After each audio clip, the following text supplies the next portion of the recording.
Hi, welcome. This is Dr. John DeMartini. This is one of the most amazing and inspiring shows that you can listen into. If you want to be on the edge of your seats, if you want to open up your heart, if you want to expand your mind, and you want to meet incredible people, stay tuned because you're just about to experience a transformative radio show that will change your life. And you're listening to the Dr. Pat Show that's coming up right next.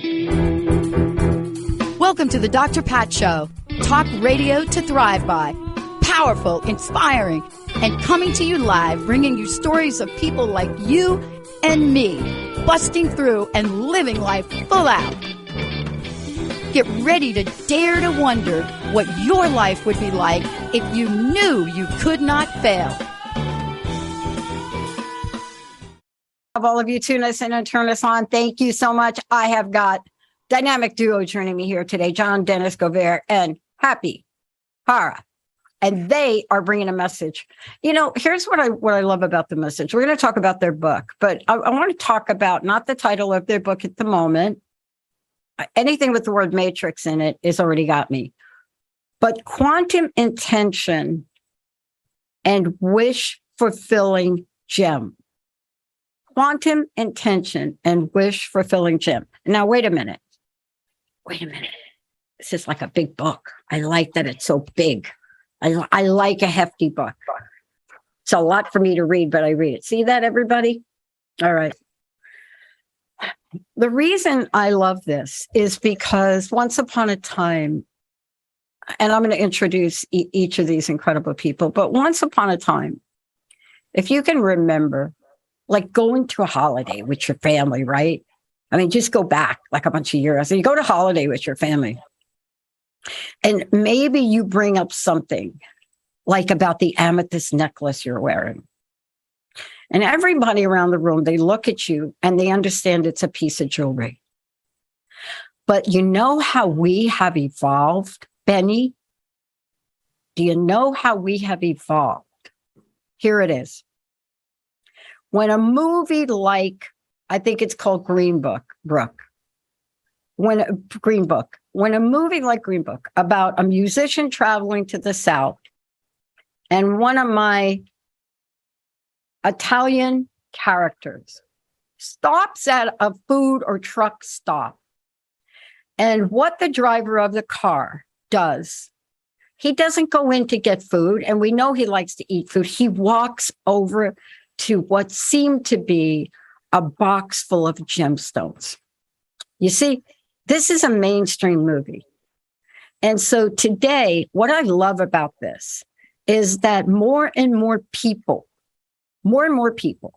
like my two guests today, are the reason for that. They're the reason for taking ancient conversations, healing conversations, creating a fabulous book. And I just got to say about the book, fabulous book with pictures in it. Thank you.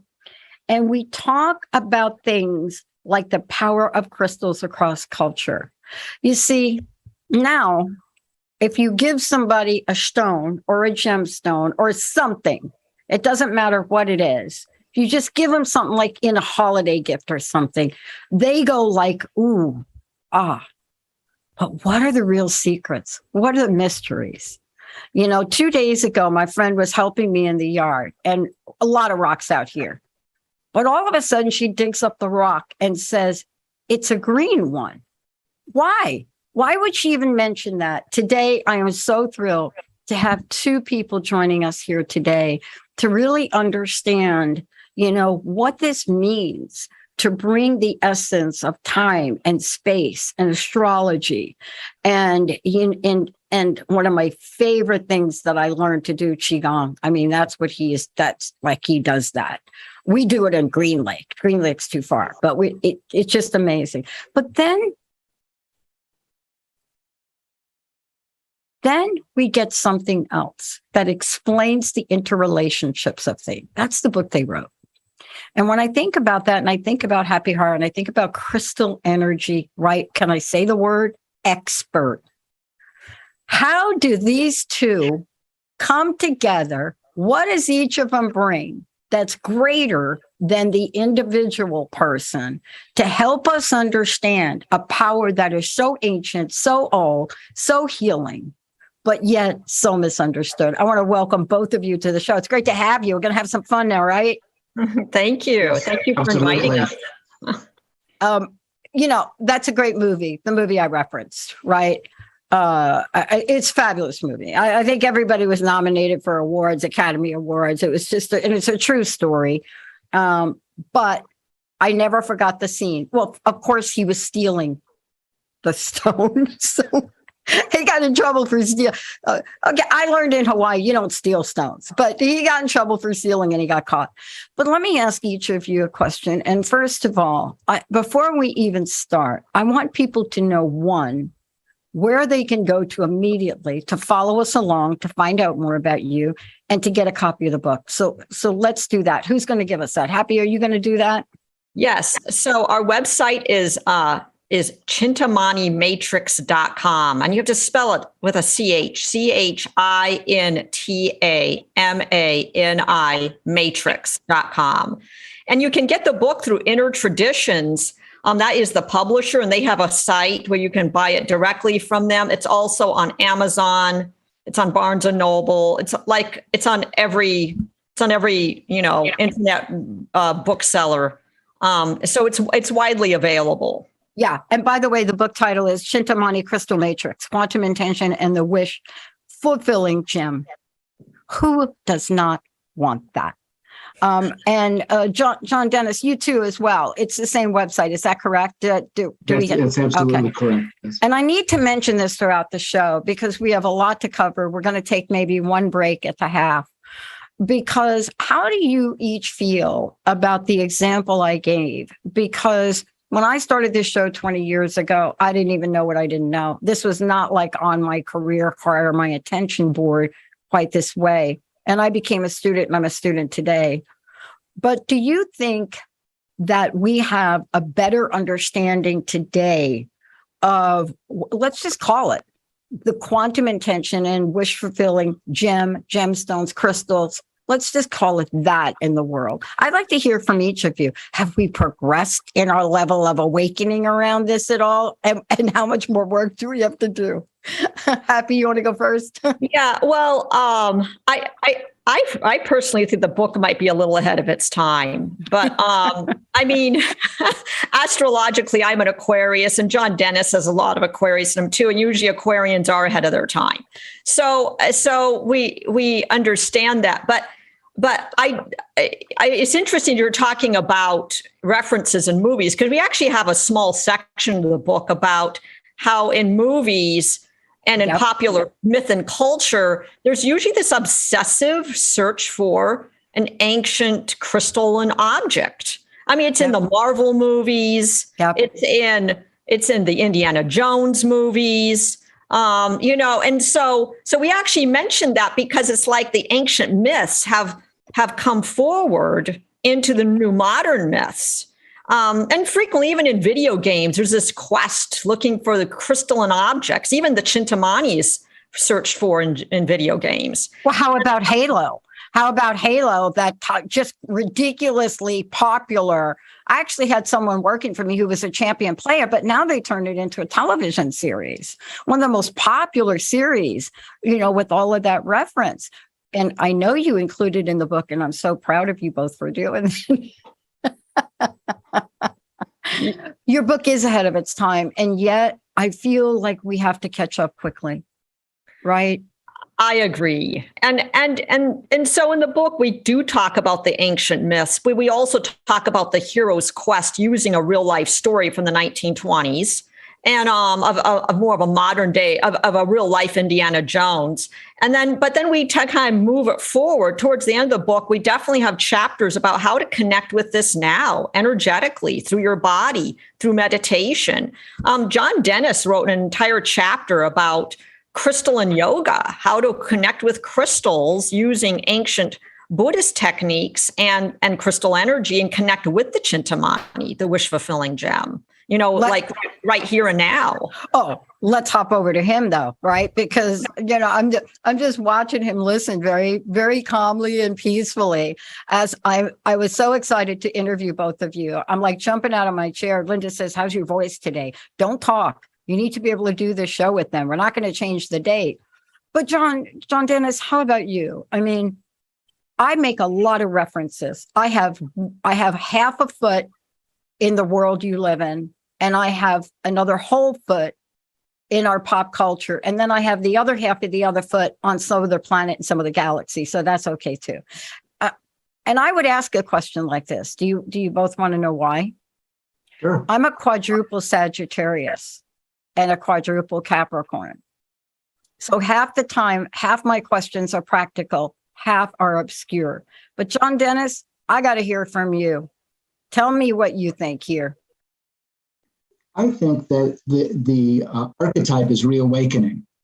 Thank you. I mean, I really think that's it. And so many different movies, books, novels, games, people are taking it, and it's like the archetype is talking to them.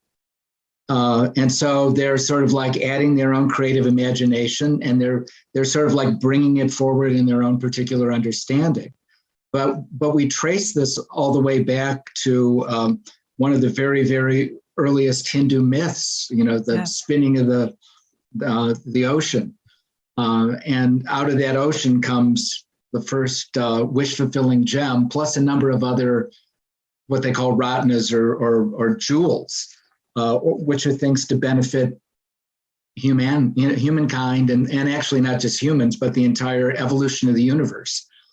So, I see all of this as like it's making it more tangible, and it's such an important message that it's almost like it's raining on everybody's consciousness, and so that's why you're seeing it. And like just even if somebody's stealing a group of gems, it's like somehow they're getting the message, they're twisting it a little bit. It isn't coming through loud and clear, but because also what's connected with these, the gems is just sort of like this universal benevolence, you want to call it that, or universal compassion, agape, love for others, care for others, is somehow connected to that. Yeah. And that's sort of like the two are coupled together. Do you know what I've observed? I want both of you to jump in here, and we're going to talk about the book. First of all, it is ahead of its time. And the second thing is, my first read through this, I had questions, but I didn't have questions. I don't know if you know that I'm wearing a Sanskrit medallion. Oh, you can't see it because I got 15 pairs of glasses here that I have to wear to see, but they don't see. But I have my friend is Sarah Main. She specializes in ancient Sanskrit, and working with her over the past 4 years and doing a show with me, I can't believe what happened to me. But here's the thing I want to ask you about, and I think it's so important. I don't think when you come in my house, you will see a lot of, can I call them stones? Some of them are crystals, some of them are not, but you'll see them everywhere. If I were to turn my camera just 2 degrees that way, you'd see them. But it's interesting. I've never had anybody walk in and say, those are really awful. Right? Mm-hmm. I mean, and this to me is a multidimensional energy. It's a multidimensional. It's now we're using terms like metaverse. But the reason I say it is vibrationally, that appreciation goes back thousands and thousands of years. Would you both agree to that? Oh, absolutely. It goes back maybe even farther. I mean, it goes back so far we can't even remember. It's beyond. It's on the edge of our memories, and that's where the myths come in. They put us at the edge of memory. Cats love me. Just saying. Let the cat be up there. There's no way you're gonna. I'm telling you, I do more shows, and I open my mouth, and I don't know what it is because I always say I think that's my Felicia cat who adopted me. But you're not going to be able to put the cat down, so it's okay. It's cool. But yes, you're right. I didn't mean thousands because that was a little bit ignorant on my part because I really meant further. I have a friend that studies this and I want to really get to this because you have a part in the books that says jewels are everywhere east. You talk about this. You show images, pictures of this. But I want to talk about the Chintamani crystal matrix because you could have stopped. You could have just stopped at Chintamani crystal, right? Stop, but you didn't. So I want to ask you, when you take both together, and I don't know why I see them as separate, but I do see them together, and you incorporate a matrix on something, doesn't it energetically exponentialize? I made that word up. I want to hear each of you. Okay. Right? Go ahead, Happy. Go ahead. So on a practical level, I think one way to look at this as a matrix is this use of crystal grids. So say if you take we'll just use quartz crystal. Quartz crystal is very programmable. It's sort of an adaptogen. So it's going to adapt to what you need it to do. It warms up in your hands. And our consciousness and our bioelectrical field actually activates the quartz. Okay. So it's like a human crystal interaction. So you can program each of those individual quartz crystals, put them into grid, and then you've created a matrix. And this kind of goes back to even Stonehenge. Stonehenge is a matrix, and there is quartzite in those huge stones. And so stone circles act as a matrix. So there's these ancient crystalline grids. But now moving this forward, you can even create a small grid, like a circular grid. Write down your intention in the middle of it. Pray over it, meditate over it. Put some energy into it, and then you're sending out like this, like it's like you have your own mini Stonehenge, and you're sending out on the wavelengths of intention. Yeah. This intention that you're sending out into the universe. And that's a simple way of looking at this. I love it because we're going to get more complicated as we go, including the fact that I'm just in awe that we're also going to get to talk about astrology. Johndennis, how about you? How does this exponential energy, right, help us? Adaptogen, love that word. How does it really help us, given where we are today? How do we call on this energy and know that we are in a place now as human beings energetically where whatever we were doing before energetically, it's not working. It's not working to calm us down. It's not working to, have us be in the world with multifaceted energies. But how, in your opinion now, do we fast forward to where we are today and say, wow, this is really something for the time we're living in? First, it's come forward, of course, in so many ways. But each of the stones, and especially as you put them together, whether they're minerals or whether they're crystals or whether they're like really fine gemstones, whatever level they're on, the main thing is they intensify whatever we're putting out there. So it's partly attunement is what's involved in them. They're helping us to attune better our own intentional level when we're doing that. And the second thing is it's increasing the frequency and intensity of the message. Which I think just because there's so much cultural noise everywhere. That's sort of like important because it helps to, in a sense, balance out that, the cultural white noise that's happening in the background. And it gets us to not feel like we're being drowned by, in that sort of avalanche of white sound.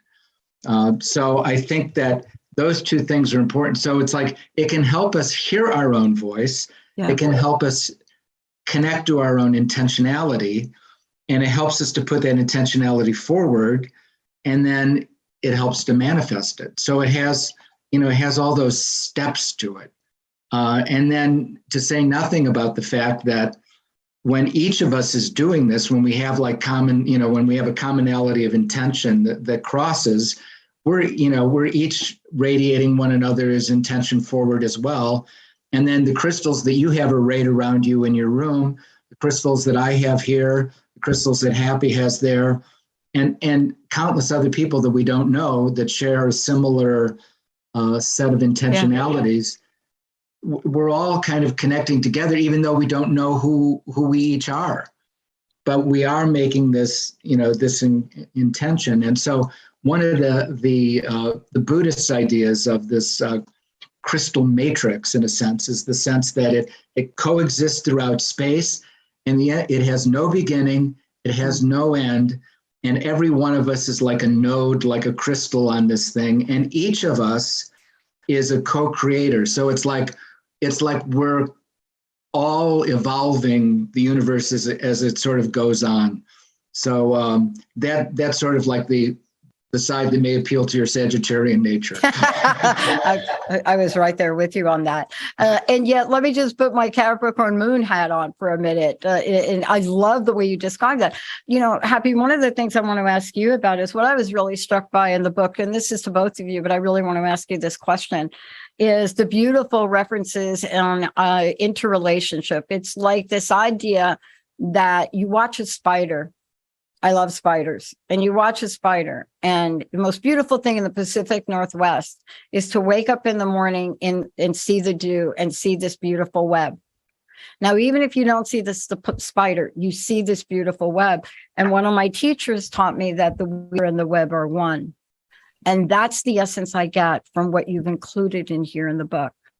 It is really the nature of what we might be in search of. And yet it's both physical, spiritual book, science book, astrological book, metaphysical book, and you have somehow weaved it together in one book. Hapi, what was that journey like for you, and how the heck did that happen? Both Johndennis and I experienced while writing the book that the book was taking on a life of its own. Yes. So I can't say that, we wrote it, but there was some channeled forces there coming through. And in fact, there was even a certain part, like we had a pretty structured outline. And then as it progressed, it was like it kept getting bigger and going deeper. And I felt like the chapters are breaking off like cells. Okay. So like one chapter would kind of progress, and all of a sudden also I realized this has to break off, like cells break off. And so I'd have to tell Johndennis, look, this is what's happening. and then we'd have to kind of restructure it. But yeah, it was a very organic process. The way it started is not the way it ended. And we were a little surprised by it, like how it was kind of coming together. But like we never intended to go into alchemy, because that is a topic in and of itself, but we had to address it because of the Philosopher's Stone. Yeah. We couldn't not address it. Like the book would have been incomplete. So that took us down alchemical pathways, both Eastern and Western philosophy. And that itself is a massive topic. But then there was even one chapter that really, like, we had never intended, was even like the creation of the Chintamani, and that broke off from alchemy, like how we can co-create the Chintamani through various practices. And that chapter is, especially those who feel like a real creative calling for this process, it really gives you some ideas about it. Yeah. Yeah, I noticed that in the book. I mean, when I was reading the book, it was very unexpected, first of all, to see the chapter on the alchemy, but then, on the creating. And I love that you've done all this. I want to hop over to you, Johndennis, because I think one of the things we haven't explained to the listeners who don't have the book yet, and who will make sure know how to get the book, is this idea of what it is. People ask me, what are you talking about? And I want to talk about the quest, because I always like starting with the quest, right? Vision Quest changed my life. And I never thought anything would change me or my life in any way, but it was a quest.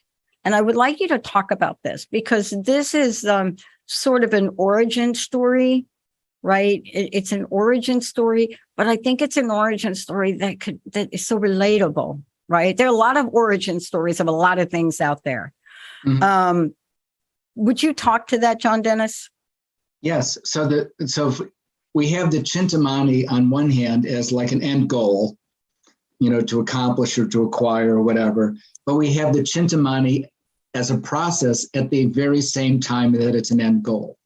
So it's like you can't separate the process away from the end goal. It's like, it's like saying every step of the way of peace is what you're supposed to do. It's not the end point. It's actually every step is peace. Yeah. So every step is this wish fulfilling gem. So where we see the quest articulated sort of the most clearly is in the myth of Shambhala, or the great, which is the great place that guides the evolution of the planet. There you could say realized beings are sort of like behind the scenes and helping with evolution at every step. So therefore, each of us would like to connect with this, place Shambhala or the beings there. And Shambhala actually does mean the place of peace. So we have a number of stories which say that this Chintamani, which in this case is represented by a singular gem, or a singular class of gems. And if you have a piece of it or you have one of them, then this becomes a beacon to help guide you to wherever it is that, that the quest is actually taking you. So the generalized quest may be Shambhala, or you may articulate it in an entirely different way. But it's like this particular Chintamani gem, great gem, is sort of like the way that you're going to connect to the web or to the matrix. It's the way that you're going to connect to your intention, and it's the way that you're going to connect to where you're going to need to go and where you're going to be, where you're going to be led.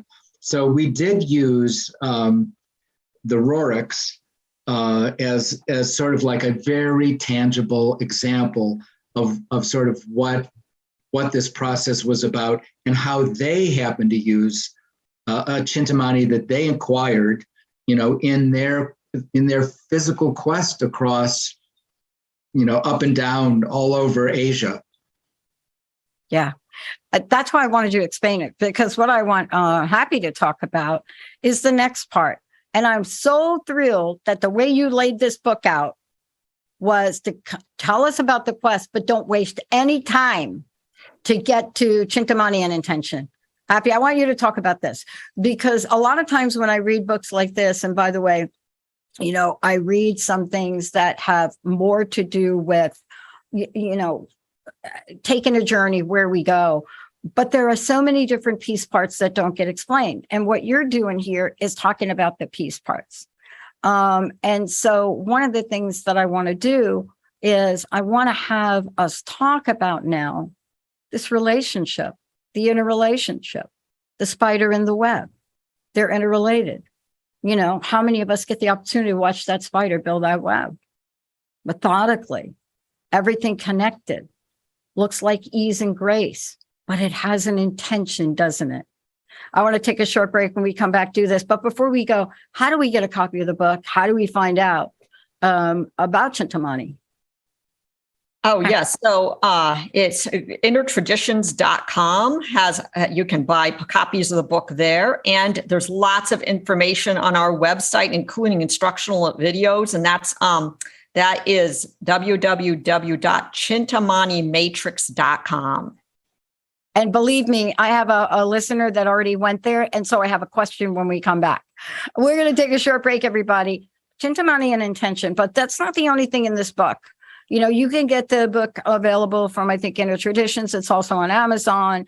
It's so beautifully laid out that when you take a look at each part, it takes you on the journey to understand the complete impact of what is being said here. Beyond the fact that when you go on a trip, you put that crystal in your pocket. Let's take a short break, everybody. We'll be right back.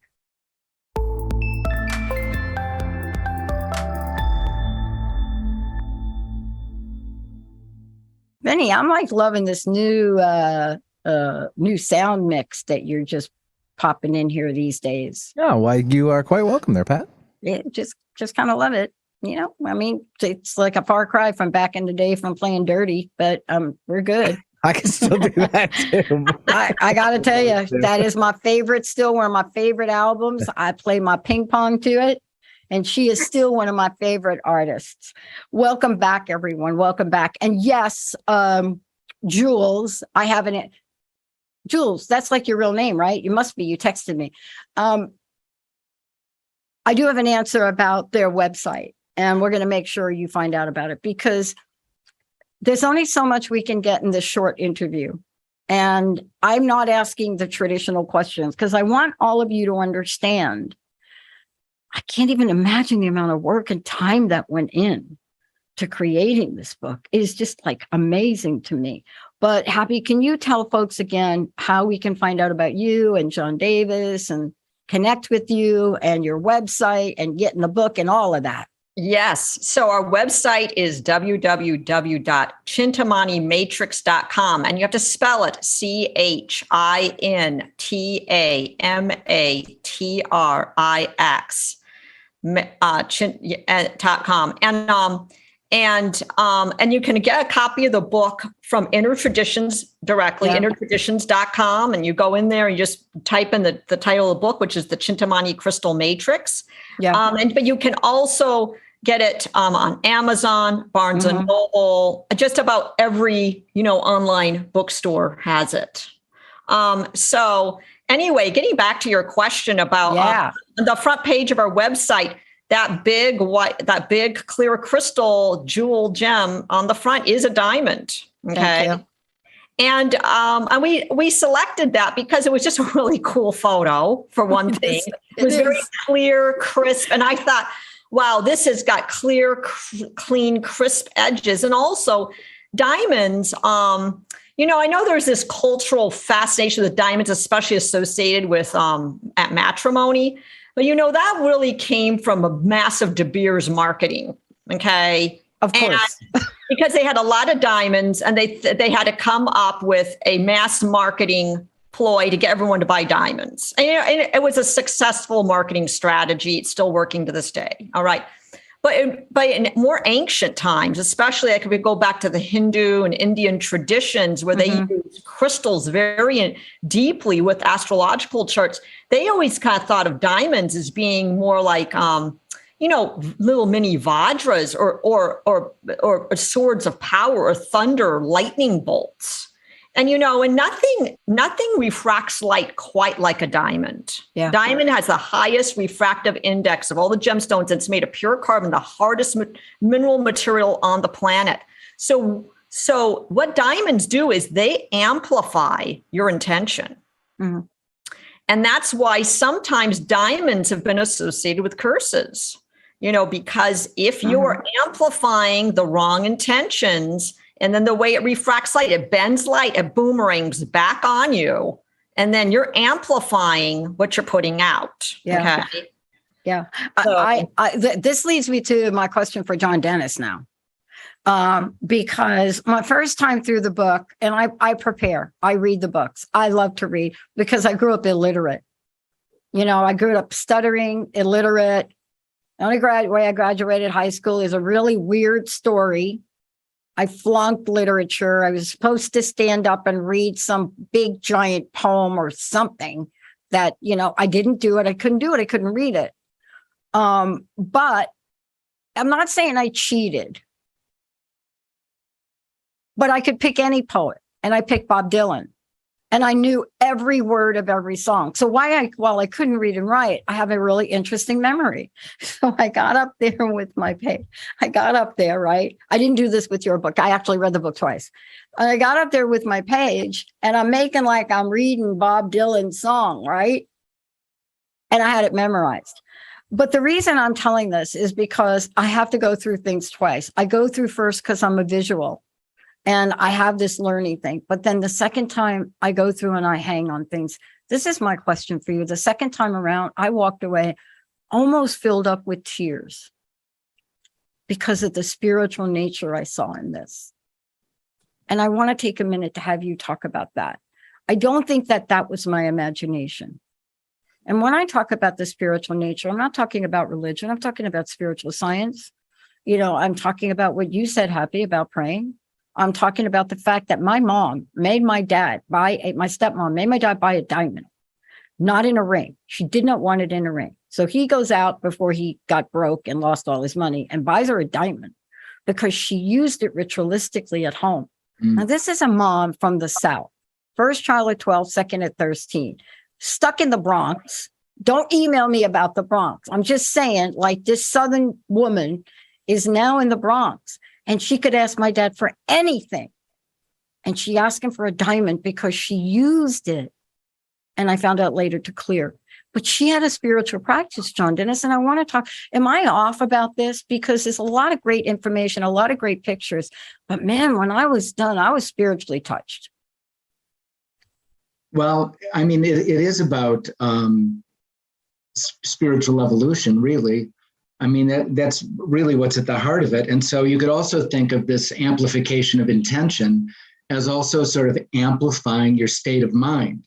So if you just put your mind in a position of, like, with mindfulness in a sense, or just watching, or just radiating peace, and there's hundreds of different meditations that you can do. But if you put your mind in that state, then having crystals around ends up what they call being a support. You can have a candle be a support and just look at the light. You can have a stick of incense be a support and just watch the incense smoke as it rises through the air. You can have a religious picture. You can have an abstract geometrical picture, like a lot of the Hindu mandalas are. Yep. And all of those are different kinds of support.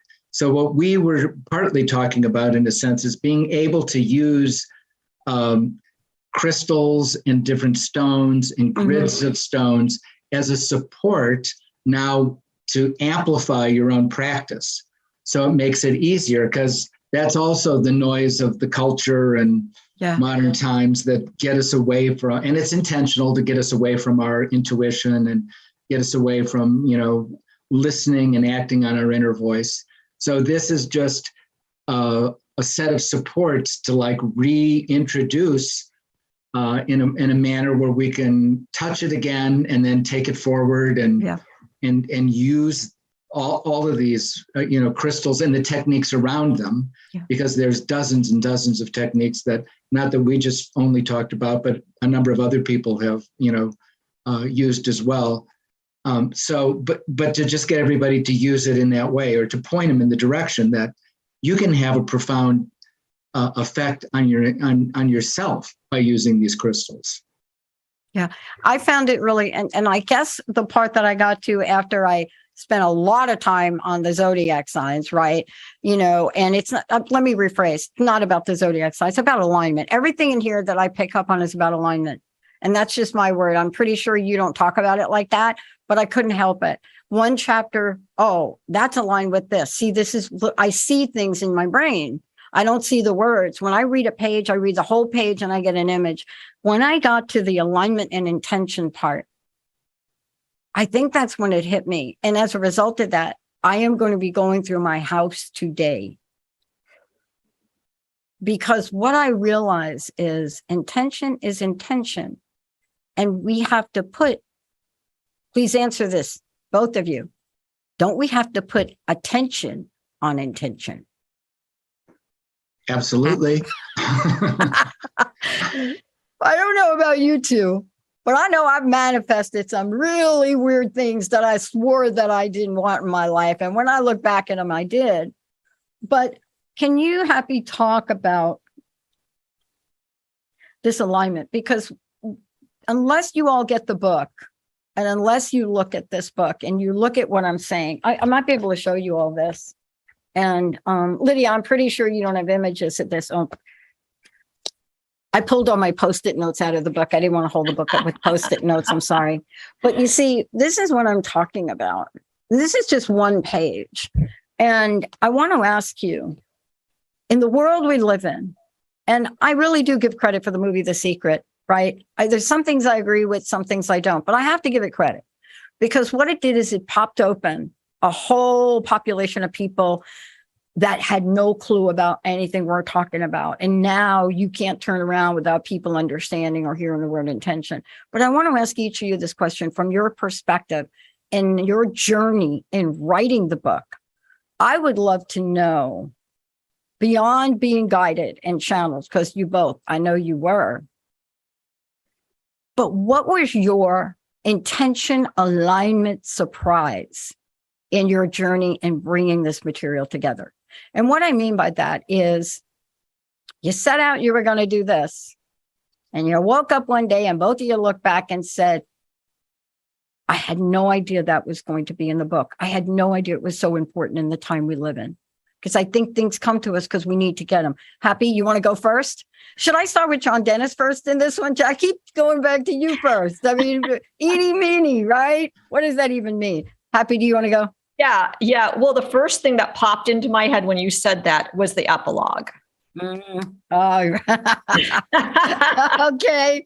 The epilogue snuck in there at the last second. I kind of remember even that day, and I told Johndennis, because we were past our word count, but we had a maximum word count. We were past it. Okay. And we actually had to start chopping stuff out. And then we had chopped stuff out. And all of a sudden it came to me. I was like, the epilogue, we need the epilogue. And I know what needs to be in the epilogue. And I started writing it, and it wrote itself. And it really was, it was like we had gone through this massive journey. Then all of a sudden the epilogue, it was the launching off into really finding Shambhala, like really going home. And so that's what we're using with our crystals. When we align with them, when we do astrological readings and we're meditating with our crystals, we're trying to find home. We're trying to find where we came from, who we really are, where our heart is. And that's where the epilogue was going. It was, there are these guides who have been trying to find home for us. And they may be ascended masters. They may be masters living on the earth right now. Johndennis might be one of them. But, it's like there are these guides who are helping us find our home. And then the Chintamani is intimately linked with this. And so that was the piece that kind of surprised me at the very end, was the way that kind of it ended the book and launched it into a whole nother direction. That's what I said. That's when I read it. I was talking to Linda and I said, they've got to have another book. Do they have another book? I'm like, where's their other book? Right. I'm like, and I'm sure it'll come. Johndennis, how about for you? I think one of the, weirdest moments that I had was I was listening to a lecture, and somebody was saying, was quoting Schrodinger and saying, DNA is an aperiodic crystal. And then I was just like fogged over in that moment. And so then I'm out picking up Schrodinger's work and trying to dig through what it is that he actually said.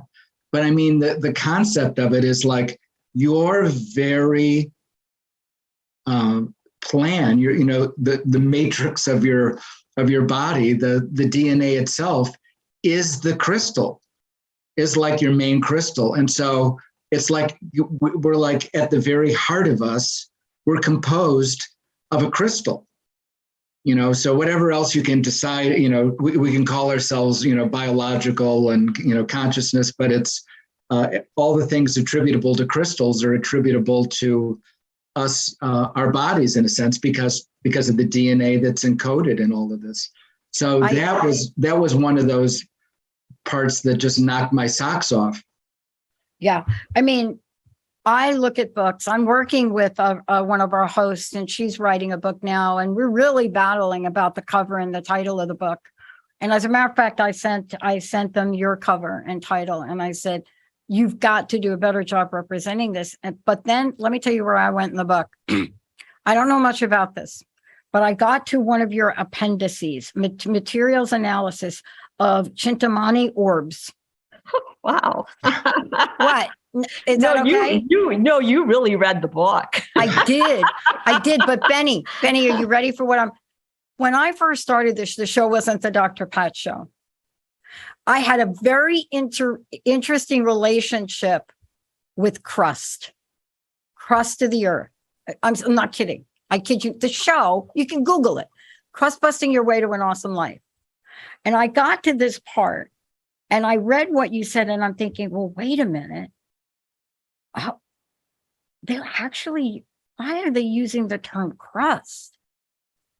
And I started to really lean into it, my eyes shut energetically. And I still, by the way, I don't claim to understand this, but I do understand this line right here, where you say the fact that the crust portion, the fact that the crust portion of the orbs have only trace amounts of organic elements of sulfur and phosphate implies that the crust is not funerary ash.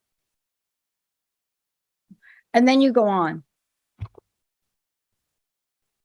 It's not you should be surprised to me reading the book. I'm just in awe about what you've included in here, because energetically and otherwise, this is really the place all of us need to try to get to, right?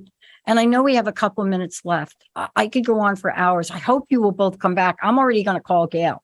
I'm going to have you both come back, because the idea of what you're presenting, that's going to cause me to take a half a day to look at every crystal in my house from your book's perspective is just amazing. I want to ask you each this question. First of all, thank you so much, both of you. Again, how do we get a copy of the book? But I would love to know your personal message, each of you, and what you'd love to leave us with. All right, to get a copy of the book, first of all, it's innertraditions.com. And also you can purchase it on Amazon and Barnes & Noble. Our website is www.chintamanimatrix.com.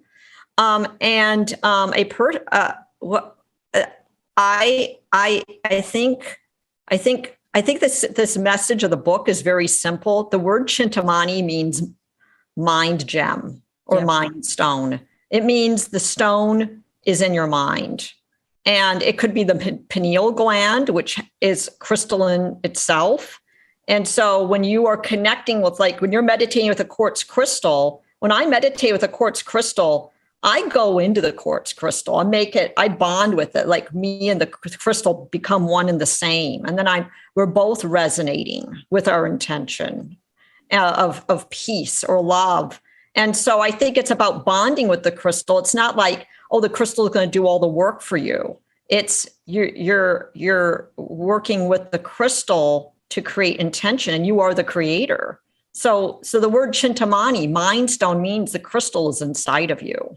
Mm. I think that's one of the messages from the book. Yep. Yeah. Oh, absolutely. And thank you for that. Johndennis, what's your personal message? What would you like to leave us with? My message is that it is the way to higher consciousness, and that the crystal makes you aware, in a sense, of the self that you are, that isn't conditioned by karma. So it helps to kind of like have you more clearly not just see, experience, smell, touch, taste, truly experience yourself in a different dimension. And it breaks down sort of like your habitual view of yourself, of all the criticisms and, all the things that aren't right. And then just experience yourself in this more perfect reflection. And then that allows you to just relax and experience this higher state of consciousness, which is already present. Thank you both for everything. I hope you will come back. And I want to say to all of you that are watching and listening, and isn't that the gratitude mandala? Is that correct? It's the flower of life. Flower of life. Thank you. That's what I call gratitude. Oh. But for those of you out there, this is the book. We got through a very high level of this. Hopefully, when they come back, we'll really talk about what alignment means. I want to thank you both so very, very much for bringing this message out. But it had to take a few, I would guess. or channel it. It took a few years to write the book. And yes, and thank you for the cliffhanger at the end, because we'll be expecting your next book. Just saying. Thank you both for joining me here today. I want to thank all of you out there. Again, this is one of these books. It goes on my holiday list, right?